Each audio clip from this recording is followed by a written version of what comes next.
Meta. Além. Noia, mente, metanoia. Além da mente, além do pensamento, mais longe do que estou, muito mais do que sou. Novas ideias, novas convicções. Relevância.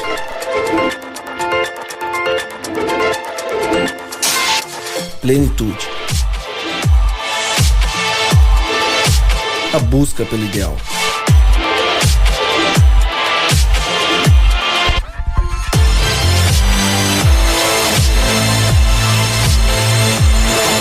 Metanoia. Expanda sua mente.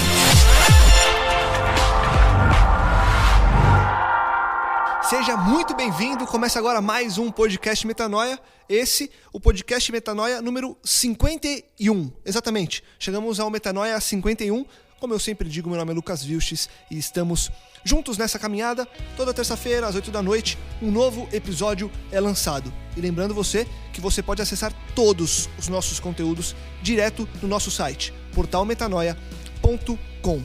Nas últimas semanas a gente tem falado sobre o especial Metanoia, um convite para você participar com a gente.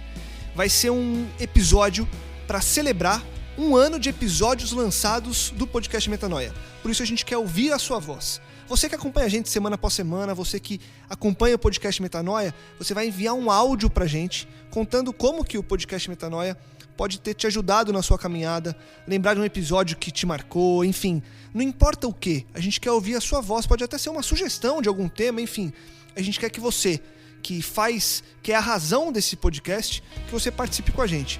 Então, e não precisa ter qualidade super avançada, você vai gravar no seu WhatsApp e vai mandar pra gente. Anota aí o número que você tem que mandar. É o 11 9 4307 2010. 11 9 4307 2010. Vamos diretamente ao tema hoje, porque a gente começa uma série especial. Você vai lembrar que há algumas semanas, alguns meses, a gente fez aqui no podcast Metanoia uma série sobre o Fórum Começos. Alguns palestrantes trouxeram temas de extrema relevância para que a gente possa entender mais sobre a nossa origem, de onde viemos. E agora, o Fórum Começos volta com o tema evolução. São discussões sobre a origem do universo e da vida, discussões que sempre estiveram presentes nos diversos círculos da sociedade ao longo dos tempos. Para muitos é verdade, é um mistério, mas para outros é uma questão apenas de conhecimento científico, e ainda há aqueles que creem que é apenas uma religião. No entanto, a verdade é que em qualquer que seja o caso, trata-se de uma questão de identidade e fé. Quem somos? Quais nossas origens? Existiu realmente um Criador ou somos apenas resultado do acaso? Dessa vez a gente traz uma série de 3 episódios com 3 palestras diferentes para que você cresça nesse tema e agora tenha um ponto de vista científico acerca da criação. A gente começa esse primeiro episódio do Fórum Começos Evolução com o geólogo Naor Souza Júnior. Ele traz um tema que é até difícil de entender: fundamentos epistemológicos do evolucionismo e do criacionismo. O Naor, dentre várias coisas, dentro do currículo extenso dele, ele é doutor em geotecnia pela Universidade de São Paulo, a USP, onde ele também cursou mestrado na mesma área. Ele tem um currículo extenso que vai estar na descrição do episódio no SoundCloud, então se você tem curiosidade, clica ali para você conhecer que esse cara realmente tem muito conteúdo para agregar. A partir de agora, com você, Naor Souza Júnior, Fórum Começos Evolução, começa agora no podcast Metanoia. Agradeço o convite e para mim é uma alegria muito grande estar com vocês participando desse fórum. Só que eu estou preocupado com 2 probleminhas que eu identifiquei ao chegar aqui. Espero superá-los. O primeiro deles é que eu sou um geólogo. Meu tempo é diferente de vocês. E aqui eu tenho realmente uma prisão aqui, é um cronômetro aqui. Eu não sei o que eu faço com isso. Dá vontade de tirar ele daqui. O segundo é que eu tenho que concorrer com o Face. Espero que a minha face não é tão interessante como o Face. Eu gosto de interagir com os meus alunos. Eu creio que o tema é muito amplo para ser abordado num tempo tão curto como esse. Se algum geólogo, biólogo ou filósofo estiver aqui, espero ter um tempinho maior para conversarmos depois. Eu vou ter que ser bastante conciso na minha apresentação. O primeiro slide o título Fundamentos Epistemológicos do Evolucionismo e do Criacionismo. Esse tema me chama muito a atenção de um tempo para cá, e eu confesso que me sinto no dever de levar esse tema não só num ambiente como esse. Vocês perceberam pela minha experiência acadêmica que eu, durante 20 anos eu fui aluno pesquisador e professor da Unesp e da USP, e eu tenho um compromisso com os meus amigos geólogos e biólogos que têm uma visão diferente da minha. Esses 20 anos realmente eu aprendi o que é evolução, e infelizmente o evolucionismo é apresentado como ele realmente é. Eu gostaria de ter tempo para falar um pouquinho sobre os aspectos biológicos ligados ao evolucionismo, muito embora não seja biólogo. Porque na biologia que realmente existe uma atuação maior, um interesse maior pela filosofia da biologia. A filosofia da geologia ela é pouco valorizada, infelizmente, nos meios acadêmicos. E eu vou tentar realmente definir aproximadamente o que é evolucionismo, mas com base em conceitos, em princípios da geologia. Se eu tivesse mais tempo, a biologia seria fundamental para isso. Então, eu procurarei realmente ser rápido e colocar no final um exemplo da própria geologia. Muito bem, eu vou usar o próximo slide aqui para mostrar para vocês uma frase famosa, não é? Da geologia: o presente, uma chave para o passado. Será que realmente é? Será que aquilo que eu analiso hoje no campo da biologia e geologia, mais especificamente na geologia, pode me ajudar a entender o passado geológico? Então eu vou procurar utilizar essa frase sob a ótica da estrutura conceitual evolucionista, inicialmente. Eu vou colocar um quadro, eu vou usar muitos slides, eu creio que isso não é tão interessante, eu tenho que interagir bastante com vocês que estão aí em cima. Aí está, rapidamente, vejam, eu faço questão de vocês acompanharem o que está escrito aí, não é? Estima-se que no Fanerozoico o número de impactos de meteoritos e cometas na superfície da Terra com diâmetro superior a 10 km teria sido de aproximadamente 1.500. Quando o meteorito penetra no manto superior, 200 km de profundidade, a produção de calor causará a fusão dessa porção do manto. As grandes províncias ígneas continentais são grandes áreas muito vastas onde ocorreram fenômenos vulcânicos. Continentais e oceânicas são resultado de impactos meteoríticos.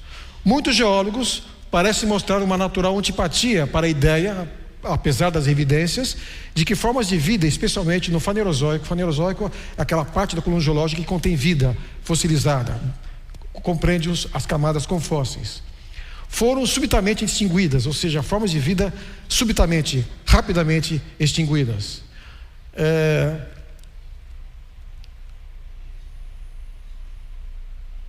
A coluna estratigráfica do Fanerozoico foi controlada ou mesmo determinada pela incidência de eventos impactantes, ou seja, dezenas desses eventos meteoritos em áreas oceânicas e continentais coincidem com limites estratigráficos.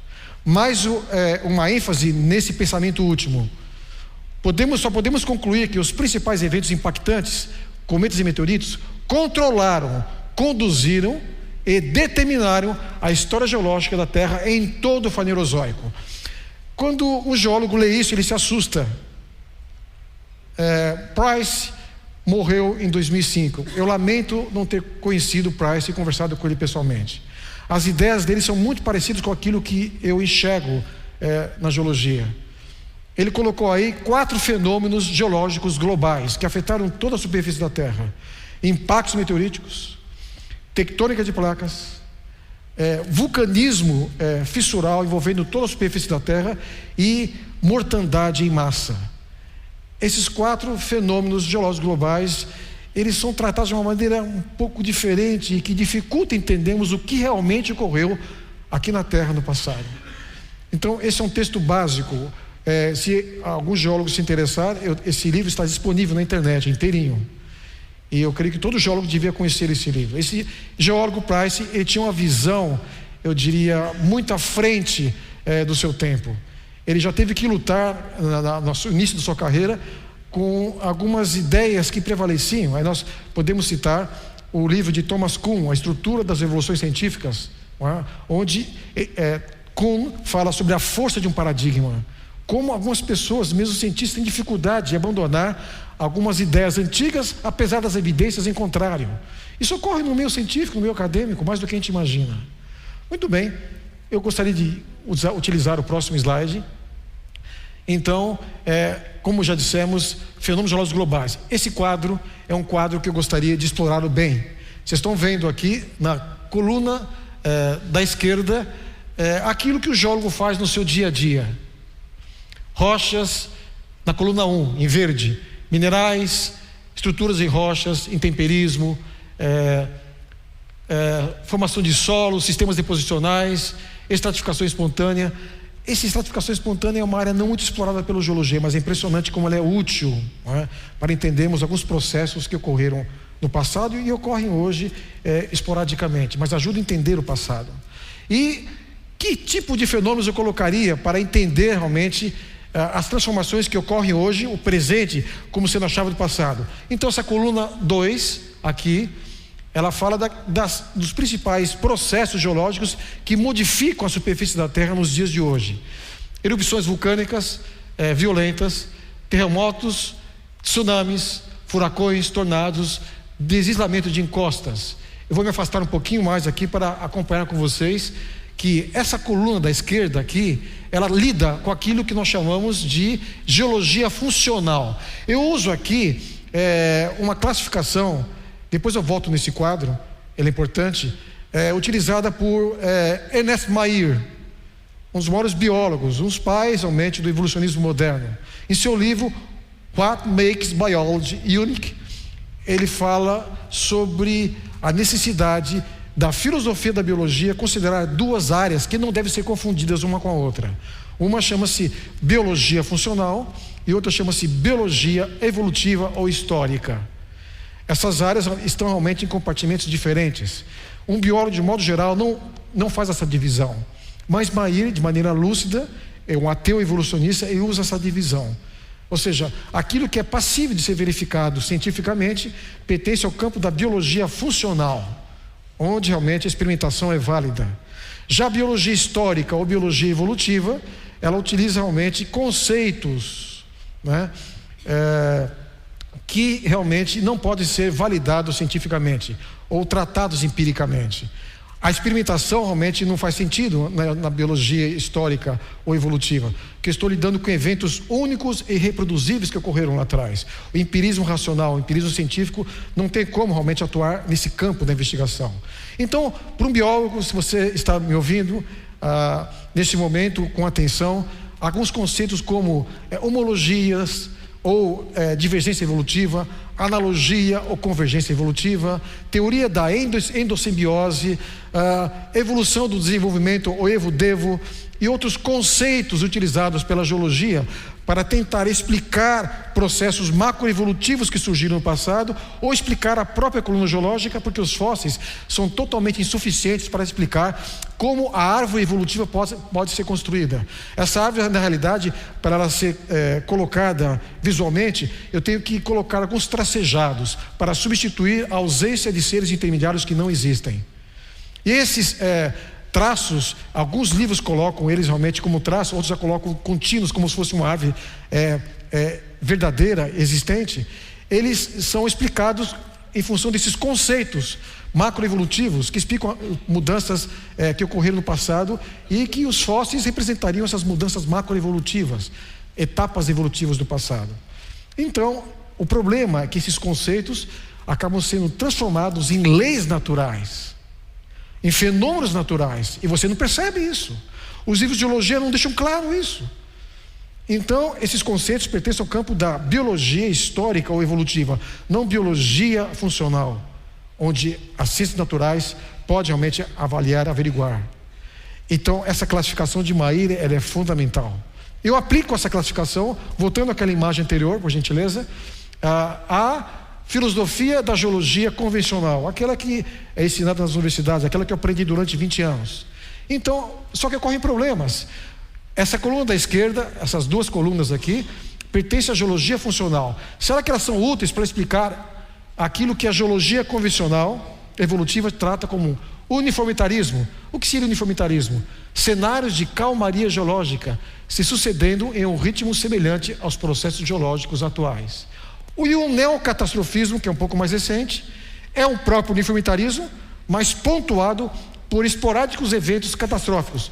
São tão esporádicos que num período de 540 milhões de anos, eu tenho apenas 5 eventos catastróficos globais, chamados de Big Five. Eles acabaram realmente suscitando aquilo que os geólogos chamam de as 5 grandes extinções em massa. Mas tem um problema. Quando você pega os livros de geologia, você percebe algo estranho. Eu vou me afastar um pouquinho para ver, talvez nem todos enxergam, você do lado de lá, a última coluna aqui. Sequência vertical dos fósseis, etapas de lenta e gradual evolução. Morte natural ou extinção em massa, produto final indistinto. Para o geólogo, eu olho um fóssil, por exemplo, subgrupo Irati, que ocorre em boa parte do sul do Brasil. Quando eu olho para essa camada, eu vejo o Stereosternum timidum e o Mesosaurus brasileirensis ocorrendo em grande quantidade, numa camada sedimentar que tem mais ou menos 100 metros de espessura e numa área de 1.500.000 km². Boa parte do hemisfério, da parte meridional da América do Sul, e parte está na África. Essa formação rochosa, ela ocorreu quando os continentes estavam unidos ainda. Esses fósseis, eles estão lá em grande quantidade. Eles estão associados à catástrofe ou não? O geólogo fala, esses sim, esses não, mas todos têm as mesmas características gerais de preservação e em camadas sedimentares o envolvem. E o geólogo, rapidamente, voltando à imagem anterior, é bom realçar isso, você vai ter um problema aqui, ó. A geologia trabalha com baixíssimas taxas de sedimentação. Por quê? Se esse subgrupo Irati demorou 5 milhões de anos para se depositar, as camadas se depositaram, o sedimento, numa taxa mais baixa do que a taxa de erosão e sedimentação dos rios de hoje. Então é baixíssima mesmo. Mas espera aí, essas camadas contêm fósseis. E os fósseis, para serem preservados, precisam ser rapidamente soterrados. Então ocorre um problema aí. Se os fósseis estão preservados, então eu tenho que imaginar uma taxa rápida de sedimentação e não lenta. Então essa dicotomia, ela complica. Mas o mesmo slide anterior mostra que estou lidando com o tempo profundo. Eu tenho uma origem da Terra através de acreção planetária, como se todos os planetas do sistema solar foram formados por meteoritos que foram caindo, se acumulando. A pergunta, por que o cinturão de asteroides não gerou um novo planeta? Problemas. A acreção planetária para a origem do globo terrestre, dos demais planetas, é algo realmente muito difuso e subjetivo. Não há como averiguar isso cientificamente.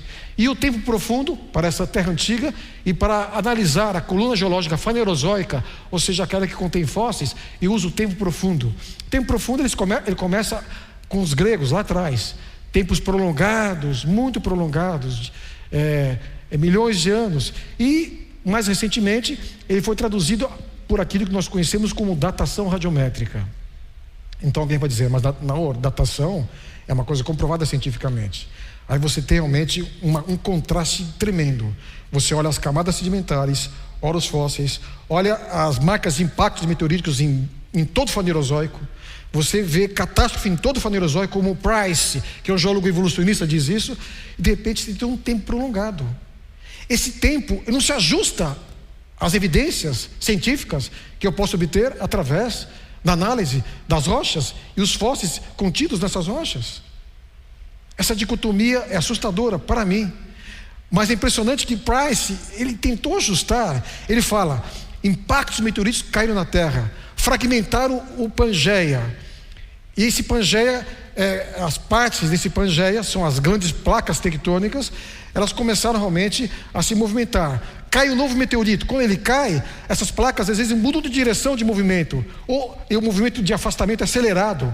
Ele coloca um dinamismo muito grande, associando impactos meteoríticos com a tectônica de placas. A geologia convencional não fala sobre isso, mas existe um geólogo evolucionista, no meu entender, mais lúcido.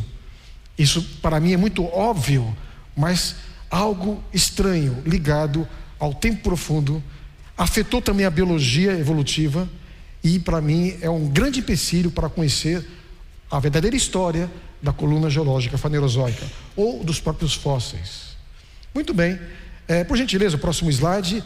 É importante nós guardarmos alguns conceitos. Um X mostrando que os fósseis não podem ser explicados, no meu entender, através do uniformitarismo e do tempo profundo, não é? E uma seta mostrando realmente incompatibilidade. Eu estava em Curitiba, na Universidade Federal. Como eu disse para vocês, eu tenho estado nas universidades públicas com frequência. Algum tempo atrás eu estive na Federal de Florianópolis e também na Paraná, na reitoria do curso de lá da Federal em Curitiba, no anfiteatro da reitoria. E uma aluna chegou para mim: não, você está falando algumas coisas aí que parece ir mais para o lado do criacionismo. Eu não falei nada sobre criacionismo até agora. Minha argumentação é puramente científica e também um pouco filosófica, não deixa de ser. Muito bem, ela me disse: você está sendo um proselitista cristão. Eu falei: não, eu não falei a palavra criacionismo, falei a palavra Bíblia de Deus até agora. Mas eu sei onde você vai chegar. Aí eu fiquei pensando no que ela disse. A universidade pertence realmente às públicas, ao governo estadual ou federal. E o Brasil é um estado laico, sim ou não? Sim. Então eu pensando realmente nessa garota, por gentileza, eu coloquei essas conclusões aqui. Conceitos, cenários imaginários são utilizados para tentar imaginar os fósseis reproduzindo um ambiente de evolução lento. Esses cenários imaginários não devem ser confundidos com fenômenos naturais. Fenômenos naturais, geologia funcional. Cenários imaginários, geologia filosófica ou geologia evolutiva. A escala convencional de tempo geológico, o tempo profundo, é incompatível com os fenômenos geológicos globais e com a realidade do próprio registro fóssil, inclusive utilizando os conceitos de Price. A situação de um estado laico do Brasil requer uma posição neutra no que diz respeito às origens. Não se deve apoiar nem o teísmo, nem o ateísmo. Os conceitos da geologia evolutiva, fundamentados no ateísmo, portanto, jamais deveriam ser exclusivos, muito menos impostos nas universidades. Eu terminei de falar na universidade e um colega dessa jovem um pouco exaltada disse: realmente eu tenho que admitir que eu fui doutrinado no evolucionismo. Aliás, uma doutrina muito bem construída. Próximo slide, que está uma letra preta, eu coloco realmente que não tem como utilizar o evolucionismo. Ele é totalmente insuficiente para utilizar a chave com o presente, uma chave para o passado. Ou seja, a geologia convencional procura explicar uma calmaria geológica de hoje como explicando a calmaria geológica que ocorreu no passado. Realmente, essa frase tão utilizada pela geologia, ela fica realmente sem respostas quando eu uso o status quo da geologia convencional. E se esquece realmente, muitos geólogos, que existe uma componente filosófica muito forte por detrás dos modelos da geologia. Muito bem, eu gostaria de usar o próximo slide, por gentileza. Mais um. Eu coloco esse quadro aí, lamentando não ter colocado os conceitos da biologia, só usei da geologia. Mas note, para mim, esse trio aí são os 3 fundamentos epistemológicos do evolucionismo. Eu tenho conhecimento científico, realmente ele faz parte. Conhecimento filosófico, ou seja, os conceitos utilizados pela biologia evolutiva e pela geologia evolutiva, eles não partem do nada, eles partem do naturalismo ontológico. O naturalismo ontológico considera que a natureza é tudo que existe é natureza. Não existe nada extranatural ou alguma coisa sobrenatural ou supernatural. Tudo é explicado no campo do mundo natural, passível de ser investigado pelos sentidos do ser humano. Mas eu garanto para você que existe várias realidades perceptíveis pela inteligência humana que não podem ser explicadas mediante o método científico. Muito bem. Esse conhecimento filosófico, que ele praticamente ele não aparece, ele é velado, é ele que realmente motiva a construção de o conceito de seleção natural e uniformitarismo. No campo da biologia, da geologia, seria o uniformitarismo, o tempo profundo, que não se ajusta à realidade do próprio registro fóssil. E a seleção natural, percebo, eu coloquei seleção natural entre aspas. Essa seleção natural é aquela que faz parte do nosso dia a dia, que a gente vê a cada momento. Temos que produzir novos antibióticos, porque surgem novos vírus, novas bactérias, os seres mudam, surgem mutações, seleção natural. Essa seleção natural é real. Essa, entre aspas, ela não é. Só que quando ela é utilizada para justificar os fósseis como representando etapas evolutivas, e aqueles conceitos, homologia, analogia, gradualismo, saltacionismo, aí você percebe que a seleção natural aparece aí com uma nova roupagem. Ela tem poderes realmente extraordinários. E Darwin, ele falou isso lá atrás, mas até hoje as pessoas usam, sem perceber, né? Que a seleção natural, segundo Darwin, é um poder que age silenciosamente, um poder sem limites, escolhendo realmente situações vantajosas, desprezando as ação prejudiciais, promovendo assim o aperfeiçoamento dos seres. Muito embora as linguagens sejam distintas hoje, essa seleção natural ligada à macroevolução, diferente da seleção natural verdadeira associada à microevolução, então essa realmente prevalece. E finalmente, mais no próximo slide, eu coloco aí a minha definição hoje de evolucionismo. Evolucionismo não é uma teoria científica, é um paradigma em que são feitas tentativas de mútua conciliação entre o conhecimento científico e os conceitos derivados do naturalismo filosófico. Eu coloco filosófico, não ontológico, porque eu consigo identificar outros tipos de naturalismo nos conceitos evolutivos, ou seja, o naturalismo teleológico, naturalismo vitalista. Você vê uma série, né? Mas é o ontológico que é o mais presente.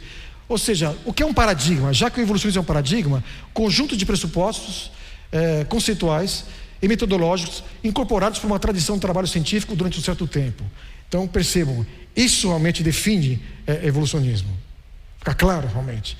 E quando você define evolucionismo dessa maneira, aí alguns cristãos estavam preocupados com o evolucionismo teísta, as coisas ficam claras. Por quê? Porque se o evolucionismo for uma teoria cientificamente comprovada, eu sou cristão, eu creio em Deus e creio na Bíblia. Então eu vou ter que conciliar, como cientista honesto e cristão, evolucionismo, Deus e a Bíblia. É o que está sendo feito. Muitos cristãos estão migrando do evolucionismo ateísta e indo para o evolucionismo teísta. Eu diria que o evolucionismo teísta é algo que inconcebível. O próprio evolucionismo ateísta, o convencional, ele é mais lógico. Por quê? Porque o evolucionismo ateísta não realmente corresponde a uma teoria científica. A definição é aquela que eu coloquei aí. Muito bem. Então, finalmente, aparece uma faixa amarela, próximo slide.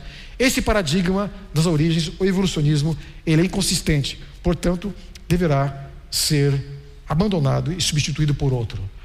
Eu gostaria de ter tido tempo para falar um pouquinho mais para chegar a essas conclusões. Isso faz parte do meu livro, Uma Breve História da Terra. Está na 3ª edição, em produção. E lá eu tenho mais tempo para detalhar. Num capítulo intitulado Investigando as Origens.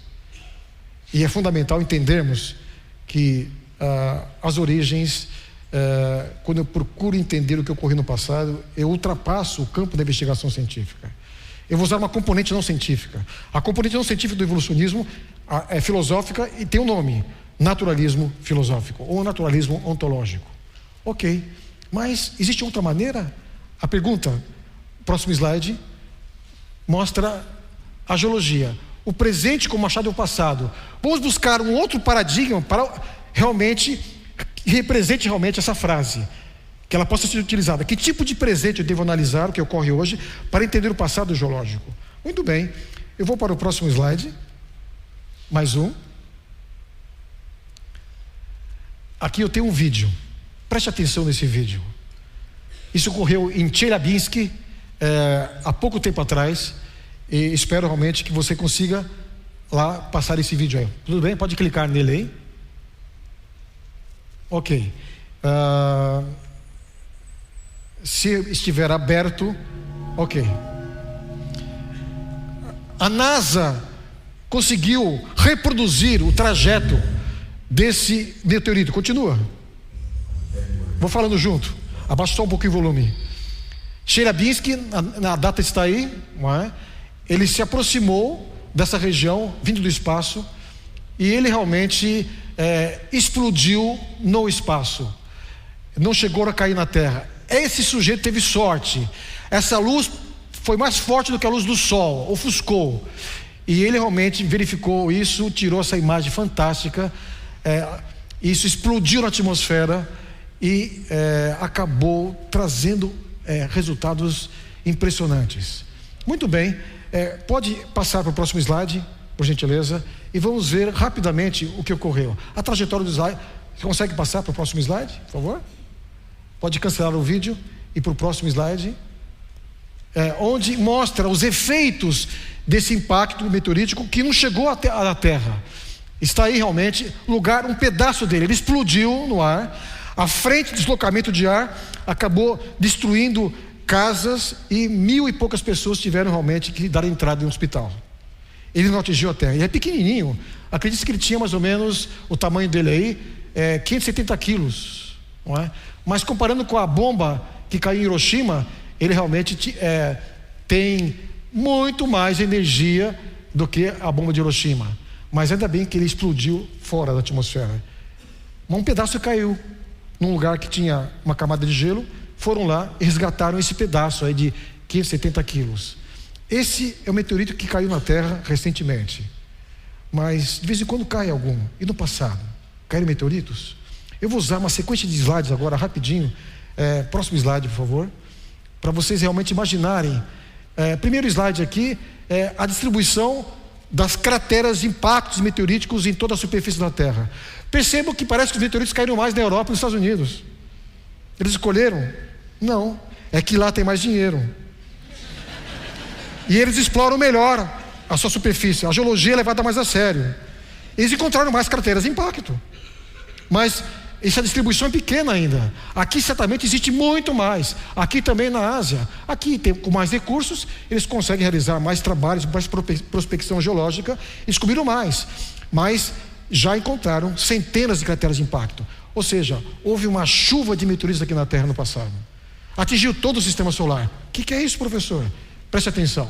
Próximo slide. Vai jogando eles daí. Ok, todos de uma vez, ótimo. Esse no Arizona, volte um pouquinho, por favor, o anterior. Eu vou aproveitar aqui, ficou de falar isso depois, mas dia 17, eu estou indo com um grupo de pessoas interessadas para o Grand Canyon, para uma excursão. Eu vou ser guia dessa excursão. Eu vou dar uma interpretação para o Grand Canyon diferente. Eu já estive lá, é um lugar fascinante.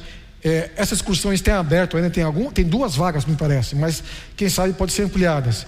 Depois vamos passar para vocês os contatos para quem deseja. É para 17 de setembro, daqui menos de um mês, dia 17 a dia 28 de setembro, ok? Fica o convite para você então. Voltando ao slide, então visitaremos então daqui um mês essa cratera, mas existem outras muito maiores em várias partes, inclusive o Ries, aqui na Alemanha.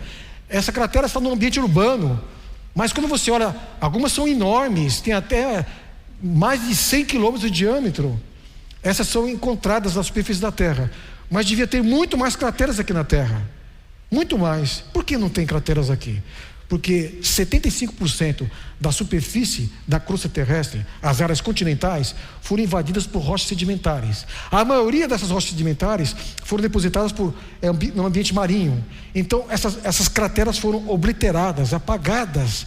Caiu um meteorito, de repente vem uma camada sedimentar e acaba cobrindo, e assim por diante. Por isso que eu encontro poucas só. Okay? O próximo slide vai mostrar para vocês algo impressionante. Próximo slide. Mostrar os meteoritos que caem na Terra. Um geólogo, não tem dúvida, ele não viu esse aqui cair, não é? Esse aqui realmente eu conheço pessoalmente, lá no Rio de Janeiro. Mas quando o geólogo olha para isso aqui e vê as características microscópicas, essa textura chamada Wittmann-Staten é uma textura que só ocorre em meteoritos.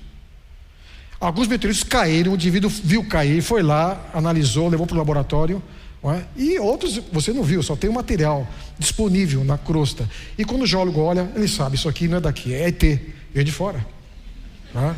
Isso veio de fora.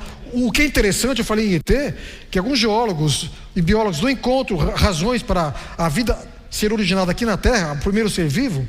Então, naqueles cenários imaginários, filosóficos, eles têm que imaginar que a vida surgiu de fora. Então imagine um micro-organismo agarrado naquele meteorito, saindo de uma temperatura 0 grau Kelvin, menos 73 graus Kelvin, entra na atmosfera da Terra, ele está lá grudadinho, sobreviveu, não é? De repente a temperatura, o fragmento entra em contato com a atmosfera, a temperatura vai para milhares de graus Celsius, ele resiste, cai na Terra e a vida começa aqui na Terra. Ele sobreviveu. Então esses ETs aí, segundo alguns, trouxeram seres vivos de fora. É a teoria da panspermia. Isso está mais para ficção, filosofia do que certamente para a ciência. Próximo slide, por gentileza. Eu vou usar muitas imagens no próximo. Essas crateras, além da estrutura circular, você vai encontrar grãos de quartzo multifraturados, microdiamantes, gotículas vítreas, concentrações anômalas de irídio, ferro e níquel. Você não tem dúvida, isso aqui veio de fora, é meteorito. Próximo slide. É importante a Lua. Toda vez que você olhar para a Lua daqui para frente, você vai se lembrar disso aqui. Pega um binóculo comum, aquele que você usa para assistir as corridas de cavalo aqui pertinho, tá? Então, aqui ó, aqui eu tenho uma estrutura grande, escura, outra aqui, tem 3 juntas aqui. E algumas menorzinhas. As maiores são escuras, as menores têm uma coloração mais clara. Já foram catalogadas mais de 30 mil estruturas de impacto na Lua. Mais de 30 mil, mas isso é pouco, porque tem várias sobrepostas, uma em cima da outra, você não consegue contar todas. Pois bem, a pergunta que eu faço: esses meteoritos foram atraídos e caíram na Lua pela Lua ou pela Terra? Quem atraiu eles? Ou seja, em algum lugar do espaço, alguns corpos soltos sentiram uma atração irresistível a longa distância. Quem atraiu eles mais foi Júpiter, maior. Urano, Netuno também atraíram bastante. Vênus atraiu, a Terra também atraiu. E aqueles que chegaram na Lua foram atraídos pela Lua ou pela Terra? É lógico, pela Terra. Mas a Terra devia estar assim também, com aquelas marcas. O slide anterior, por gentileza. As marcas de crateras, não é? Mas por quê? Na Lua não tem água, elas não foram apagadas, caíram e a marca ficou lá. E os cientistas foram para a Lua e trouxeram amostras: irídio, ferro, níquel, quartzo multifraturado e aquilo que encontram nas crateras aqui na Terra e tem na Lua. Então, mas só na Lua e na Terra?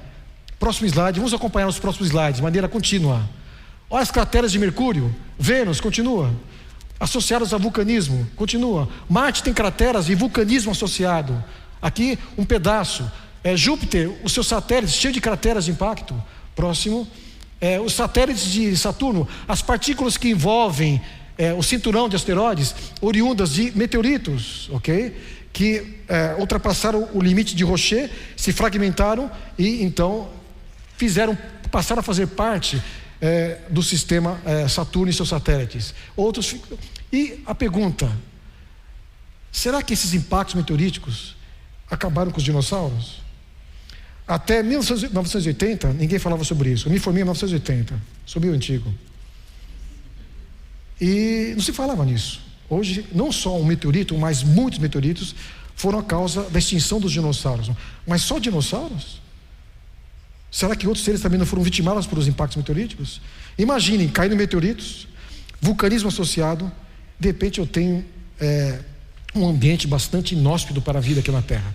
Próximo slide, vamos acompanhar o que diz aqui. Nós vamos ver aqui uma coisa impressionante no próximo slide, por favor. Próximo slide vai contar para vocês algo que eu gostaria de estar assistindo hoje. Parece um pouco absurdo, mas a imagem é de um vulcão em erupção na Islândia. Dá para colocar o próximo slide, por favor? Ok. Você está vendo um vulcão na Islândia. Se Deus quiser, estarei em maio na Islândia para estudar no próximo ano vulcanismo. Pode até acelerar um pouquinho mais, não é? Que esteve realmente em erupção. Tá bom assim? O geólogo, em vez de fugir, ele vai ao encontro do vulcanismo. Eu gostaria de estar num vulcão em erupção, não é? E ele chega perto aí. A imagem não mostra, mas a boca do vulcão está aqui na frente. E o geólogo está lá, filmando. Não é? Isso aí realmente é algo que ocorre frequentemente na Islândia. E eu podia contar muitos eventos vulcânicos da Islândia. Eu tenho um amigo geólogo, Birger Oskarsson, que realmente me traz muitas informações a respeito do vulcanismo da Islândia. É parecido com o vulcanismo que eu estudei no Brasil, que fiz realmente meu mestrado, doutorado em cima de basaltos vulcânicos, que é o mesmo. O geólogo está encostado aí, ó. Eu gostaria de estar lá com ele, mas infelizmente eu estou aqui, não é? Então, isso não é construção de imagem, isso é real, viu? Então, esse tipo de vulcanismo ocorre com frequência na Islândia. A Islândia é uma ilha vulcânica. Isso me faz pensar em como se formou realmente a ilha vulcânica da Islândia. Só que a Islândia está em cima do quê? De uma cadeia de vulcões, chamado cadeia mesoatlântica. Essa cadeia mesoatlântica é um vulcão linear que tem apenas 20 mil quilômetros de extensão. A única parte desse vulcão em erupção é um ponto, a Islândia. O resto desse vulcão está extinto. Mas no passado, ele entrou em erupção, todo esse vulcão linear com 20 mil quilômetros de extensão, e começou a formar o leito do Oceano Atlântico. Então, todo o leito do Oceano Atlântico, embaixo uma pequena camada sedimentar que está mais na superfície, é do mesmo material que ocorre na Islândia, o mesmo que eu estudei. Então, imagine o vulcanismo atingindo não somente um ponto como esse, mas imagine essa fumaça e lava saindo de um vulcão com 20 mil quilômetros de extensão linear. Está no meio do Atlântico, é chamada cadeia mesoatlântica, está submerso. Agora você tem que imaginar que não é só esse vulcão linear. Se eu for no Pacífico, eu encontro outro, com milhares de quilômetros. Se eu for no Oceano Índico, eu encontro outro. Essa rede de vulcões lineares, ela tem mais ou menos 70 mil quilômetros. Daí saiu lava que formou o assoalho do Oceano Atlântico, Pacífico e Índico. Esse vulcanismo é muito mais violento do que esse. Esse vulcão que vocês estão vendo aí é parecido com aquele que em 2010 acabou realmente resultando. O próximo slide vai mostrar para vocês. Passa para o próximo, por gentileza. A imagem impressionante ocorreu em 2010 e apagou os aeroportos da Europa, lembram? O prejuízo foi muito grande, não é? Mas esse é um vulcanismo pontual. No passado, na Islândia e no mundo inteiro, o vulcanismo foi muito mais violento. Como eu sei disso? Que as camadas sedimentares que contêm fósseis, que contêm marcas de meteoritos, entre uma camada e outra, e cortando as camadas, tem rochas vulcânicas. Esse processo foi simultâneo, a deposição das camadas e a formação de fósseis, e a deposição de animais, rapidamente. Está percebendo? O quadro é parecido com o quadro de Price. Ele coloca 4 fenômenos. Próximo. Vamos ver o próximo então. Vamos passar para o próximo slide. Olhem só. O pontinho da Islândia está aqui. Esse aqui eu conheço pessoalmente também. Estados Unidos, basaltos Rio Colômbia. Esse aqui é minha carreira acadêmica, eu construí em cima desse vermelhinho aqui.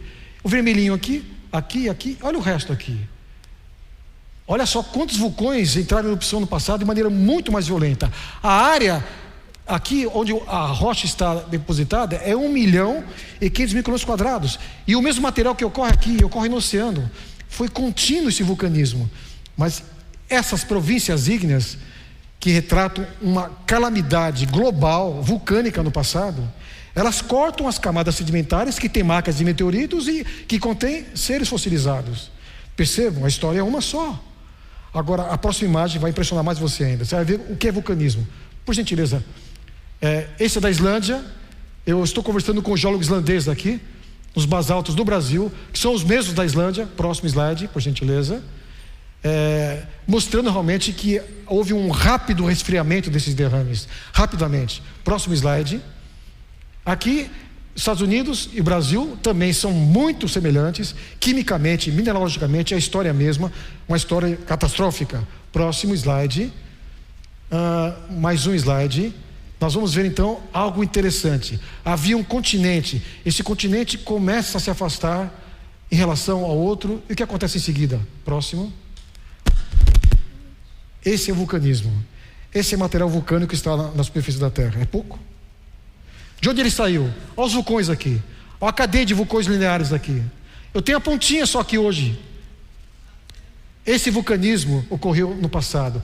E ao mesmo tempo que ele ocorreu, houve a separação. Essas setas, elas falam da tectônica de placas. O que é tectônica de placas? É a fragmentação do Pangeia, tá? E essas placas litosféricas, elas se movimentam até hoje. O movimento de hoje são centímetros por ano, mas o suficiente para gerar tensões que, por sua vez, geram terremotos. Na São Francisco, na Turquia, no Chile, em outras partes onde tem as placas se encontrando de maneira compressiva. Ok? Vocês estão vendo, esse vulcanismo vermelho aqui ocorreu na mesma época em que as rochas sedimentares estavam sendo depositadas, contendo realmente seres sendo soterrados e meteoritos caindo na Terra. Aliás, os meteoritos é que provocaram tudo isso aí, praticamente. Eles abriram, essas fendas foram provocadas por eles. Não é? Então você vê os 4 fenômenos de Price sendo claramente entendidos: impactos meteoríticos, tectônica de placas, vulcanismo global e mortandade em massa. Eu colocaria mais 2 fenômenos globais. Próximo. Vamos lá? Mais um. Olha, será que dá para movimentar? Esse slide da direita, ele quando dá um clique nele, ele se movimenta sozinho. Pena que está estático aqui, mas é um programa onde você vê rapidamente as placas se formando. Se desse realmente dar um clique aqui, eu não sei se ele pode funcionar de maneira movimentada, mas mostrando realmente que esse Pangeia se fragmentou. E aqui vocês estão vendo a fissura que deu origem à grande cadeia mesoatlântica, por onde saiu muita lava no passado, e hoje só um pontinho aqui na Islândia, não é? Lá em cima, no Atlântico Norte. Próximo slide, rapidinho. O tempo está esgotando. Meu tempo geológico está longe de ser esgotado, mas tudo bem.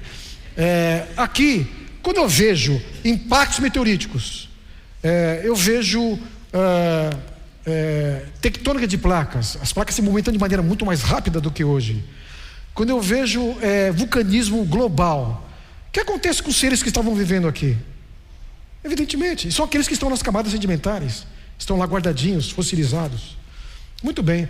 Próximo slide, por favor. Mais um. Então, eu tenho aqui, volta um pouquinho. Eu tenho os 4 fenômenos: impactos meteoríticos, tectônica de placas, erupções vulcânicas e mortandade ou extinção em massa. Agora, esses seres ficaram expostos assim? Não. Eles estão hoje dentro de camadas sedimentares. Como se forma uma camada sedimentar? A geologia convencional diz que os rios levando sedimento para o mar ou para algum lugar lentamente, esporadicamente pode soterrar um ser e gerar fósseis. Mas os fósseis, quando você vê fósseis de dinossauros, como eu os vi na formação Morrison nos Estados Unidos, eles começam desde o Canadá até o Texas, uma camada com 100 metros de espessura, repleta de fósseis. Espera um pouquinho, se eles estão lá, eles foram rapidamente soterrados. Olha esse vídeo aqui. Esse vídeo ele é trágico, mas é importante. Então, por gentileza, passe esse vídeo que você não pode esquecer essa imagem. Ela foi gravada. Você está olhando aqui o Japão. Aqui existe uma frente de ondas carregando tudo pela frente. Pessoas, casas, sedimentos. Tem um córrego pela frente, eles atravessam e olha a velocidade. Eu tenho que olhar para isso, para entender como as camadas sedimentares foram formadas no passado. Eu tenho que olhar para esses desastres, porque só eles são capazes de transportar e depositar grandes quantidades. Mas isso é pouco, essas camadas aqui são pequenas. Esse tsunami tinha apenas 30, 40 metros de altura. No passado, tsunamis muito maiores. Então, olha, essa camada se depositando aqui, levando tudo pela frente. Eu tenho que olhar para esse presente para entender o passado geológico. É esse tipo de presente que eu preciso analisar, não é? Então, eu tenho que olhar para os desastres atuais para entender o passado. Próximo slide, por gentileza. É trágico isso aí, mas essa imagem me ajuda a entender a geologia. Então, eu tenho morte generalizada, mas essas ondas foram poucas, e essa camada sedimentar é pouca também, porque muitos seres ficaram expostos. Se eu tiver várias delas, esses seres vão acabar sendo soterrados. Então eu tenho uma pálida ideia ao olhar para isso no que ocorreu no passado. Próximo slide, por favor. Muito bem, vamos para o próximo. Quando eu vejo, não aqueles escombros do Japão, que tragédia, um barco em cima da casa, pessoas realmente expostas, mortas, não é? Eu vejo que o que provocou foi um tsunamis de 10, 15, 20 metros no máximo de altura. Só que os geólogos sabem que quando cai um meteorito, eles caíram em corpos de água que existiram no passado, em mares primitivos, eu vou ter o quê? Eu vou ter ondas com centenas de metros e com quilômetros de altura. Então vocês estão vendo aqui, o dinossauro aqui, está ouvindo um barulho estranho, ele nem pode olhar para o lado, se olhar para o lado ele já desmaia, não é? Essa onda aqui tem centenas de metros, e aqui à esquerda, ela leva tudo pela frente. Eu tenho rochas, o fogo ainda do calor originado pelo impacto meteorítico. Essa onda tem quilômetros de altura, ela carrega blocos de rocha, ela carrega sedimentos, também plantas, e isso com que velocidade? Essa onda se movimenta e para durante um período de milhões de anos? Não. Aquela imagem, volta essa imagem. Os livros de geologia, se colocar essa imagem, que muitos geólogos enxergam ela no livro, os livros de geologia precisam ser reescritos. Por quê? Todo esse material aqui, ele vai ter um processo, à medida que essa onda está a uma velocidade supersônica, ela começa a parar, pela lei de Stokes e outras leis, os sedimentos mais pesados, blocos de rocha começam a depositar. Mais para frente, quando está quase parando, o material mais fino, mais leve, começa a depositar. Então você vai ter uma deposição de material, fósseis, sedimento, blocos de rocha. Não digo fósseis, seres vivos, depois que eles fossilizam, tá? Os fósseis vêm depois. Esse processo não pode demorar milhões de anos, demora horas, dias, semanas, se forem recorrentes, alguns meses. Então eu tenho, vocês viram lá, 5 fenômenos geológicos globais. Eu incorporei aos 4 de Price, que eu já mencionei, mais um, que são mega tsunamis, que realmente ocorreram na Terra. Ninguém pode negar isso. Mas tem mais um ainda. Próximo slide. Essa imagem é uma imagem interessante. Eu estou vendo aqui uma envoltória de água que existia na Terra. Não estava assim carregada. E a Terra com fissuras, se abrindo e jorrando água. Quando você olha para esse esquema, parece que os geólogos sabem como as fissuras se abriram devido aos impactos. Antes de a lava sair vulcânica, eu tenho realmente o quê? Água, ela vem primeiro. Água, as fissuras jogando água, as fontes se rompendo. Essa palavra me é familiar. E parece que os fósseis representam um ambiente muito mais ameno no passado. Ou seja, boa parte dos fósseis que estão realmente na Antártida e outros lugares frios, são fósseis de seres que vivem em regiões tropicais hoje. Então, parece que o clima na Terra era muito mais ameno do que hoje. E o que provocaria, quem sabe, esse clima ameno é uma envoltória de água que existia em torno da Terra. Podemos comentar isso mais tarde. Então, de alguma forma, as janelas do céu se abrem. O que é isso, Naú? O que você está falando aí? Essa palavra minha é familiar, mas não tem nada a ver com o que você está falando aí. Próximo slide. Vamos lá. Estou trabalhando com os slides aqui, não é? Opa! Será que existe fósseis se formando hoje em algum lugar? Esse slide também é trágico. O vídeo que vocês vão ver agora dói. Próximo. As cenas realmente são impressionantes. O vulcão Nevado del Ruiz, em 1985, entrou em erupção de madrugada à noite e derreteu a neve em volta da montanha. A lama veio do vulcão e soterrou uma cidade inteira, quase. A cidade de Armero. E aqui embaixo desses sedimentos existe 23 mil pessoas soterradas. Algumas estão na superfície. As cenas aí realmente são cenas chocantes. Esses estão na superfície, mas alguns estão mais embaixo. Alguns realmente estão a 10 metros de profundidade, a 20 metros. Quem sabe se hoje alguém realizar uma perfuração em Armero, vai encontrar algum ser em processo de fossilização.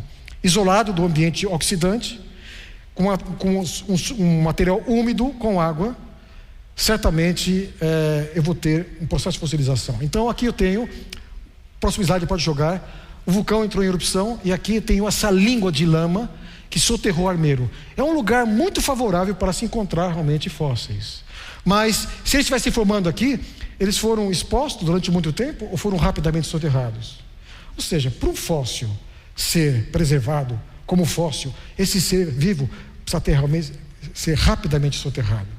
Próximo slide.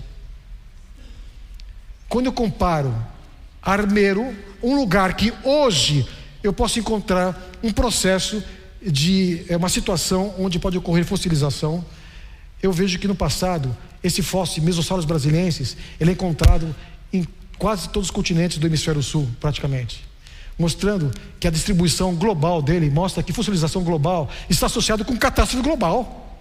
Se eu tenho um ambiente favorável à fossilização pontual hoje, no passado realmente foi global. Meu tempo está se esgotando. No próximo slide. Próximo. Quando eu olho as camadas sedimentares, eu vejo que essas camadas sedimentares contêm fósseis. Se os fósseis exigem um rápido soterramento, eu não posso ter baixas taxas de sedimentação. Elas têm que ser altíssimas taxas de sedimentação para preservar realmente esses seres hoje fossilizados. Próximo slide. O tempo está esgotando. Aqui vocês estão vendo uma distribuição global das camadas sedimentares com fósseis. Nós chamamos isso de bacias sedimentares fanerozoicas, repleta de fósseis. Eu tenho uma distribuição global dos fósseis. Essas manchas verdes e as arroxeadas são cemitérios de fósseis. Fósseis, trilhões de toneladas de fósseis. Isso aqui, para mim, evoca um fenômeno global. Fenômeno global de sedimentação que não tem nada a ver com os processos de sedimentação que estão ocorrendo hoje. Próximo slide, por favor. Então, eu tenho agora 6 fenômenos geológicos globais. Aos de Price, eu adicionei mais 2. Mega tsunamis e deposição de camadas sedimentares em grande quantidade. Ele chega a falar isso, que as camadas sedimentares fanerozoico foram depositadas devido ao impacto meteorítico, sob a influência deles. Só que ele considera milhões de anos ainda o Price. Eu não sei como ele consegue uma ginástica intelectual para fazer isso. Próximo slide. Então, aí estão os 6 fenômenos globais que eu mencionei para vocês: impactos meteoríticos, tectônica de placas, vulcanismo global, mega tsunamis, devastação generalizada da água na superfície da Terra. Os fósseis, 95% dos fósseis são de seres marinhos. Eu tenho as grandes deposições de sedimentos no Grande Cânion. Próximo slide.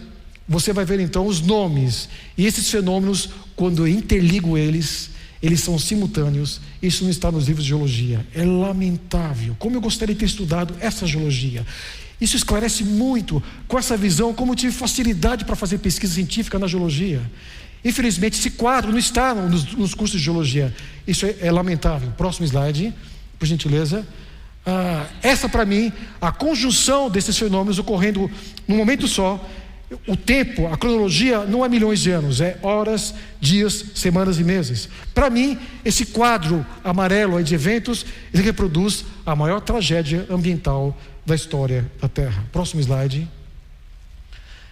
Para mim, é uma única e grande catástrofe global. Próximo. Então, quando eu vejo aqui o presente, eu quero colocar esses slides aos poucos, mas eu não tenho tempo para isso. O que ocorreu, que eu falei, lá em Chelyabinsk, na Rússia, na Islândia, no Japão, em Armeiro, na Colômbia, esse presente me ajuda a entender os fenômenos geológicos globais. E quando eu entendo os fenômenos geológicos globais, eu estava participando de uma excursão e alguém me disse: Naor, isso faz sentido. Isso que você colocou, se o dilúvio é isso, eu também creio no dilúvio. Agora, aquela historinha de Noé é ridícula, né? Falei, não, é a mesma história. Aqui. Os dois contam a mesma história. Aqui a linguagem, uma linguagem coloquial, bíblica, simplificada, e aqui são as evidências científicas. E os dois são compatíveis? Totalmente compatíveis. É tanto que eu escrevi um livro. O título é Uma Breve História da Terra, para mostrar como os dois se complementam mutuamente. Próximo slide, eu tenho alguns segundos apenas. Então, aquele quadro que eu coloquei inicialmente, mostrando o evolucionismo, eu uso os mesmos fenômenos que eu posso estudar hoje, só que o quadro aqui muda. Em vez de uniformitarismo, saltacionismo e outros termos filosóficos para justificar milhões de anos, eu coloco os fenômenos globais. E um tempo geológico muito curto. Próximo slide. Então, eu termino colocando essa imagem. Que vulcão é esse? É um vulcão que entrou em erupção durante a grande catástrofe. Esse vulcão é o Monte do Ararat. Eu vou colocar os últimos textos e com eles eu vou encerrar. Gostaria que você acompanhasse os textos aí. Primeiro, Moisés escreveu, sob orientação do Espírito de Deus, em uma teoria geológica correta. Eu estou em busca dela. Os fenômenos geológicos globais explicam muito bem essa possível teoria. Revelará descobertas que não podem ser harmonizadas com as relações mosaicas, ou seja, ele revelará descobertas que podem ser harmonizadas com a declaração de Gênesis 6, 7, 8, que é o dilúvio. Existe algum problema aqui? Eu estou com as frases cortadas. Na ocasião, a grande catástrofe seria o dilúvio. A terra fragmentou-se em placas. A Bíblia não fala em tectônica de placas, mas eu uso. Notáveis mudanças ocorreram na moderação da crosta terrestre e muitas evidências de vida foram preservadas. É o próprio registro fóssil. Eu vou agora parafrasear um texto da Bíblia. No ano 600 da vida de Noé, no mês segundo, aos 17 dias do mês, naquele mesmo dia se romperam todas as fontes do abismo. Saiu água e lava. E as janelas do céu se abriram. Desceu água e também meteoritos. Ninguém precisa permanecer na incerteza ou dúvida. Sempre há evidências suficientes sobre a qual fundamentar uma fé inteligente. Devidamente compreendidas, a ciência, a palavra escrita, a Bíblia, concordam entre si, lançando luz uma sobre a outra. Ambas nos conduzem para Deus, ensinando-nos algo das sábias e benéficas leis pelas quais Ele opera. Ellen White. Ou seja, a ciência e a Bíblia podem caminhar perfeitamente juntas. Uma lança a luz sobre a outra, uma complementa a outra. E isso chama-se criacionismo. Muito obrigado pela sua atenção.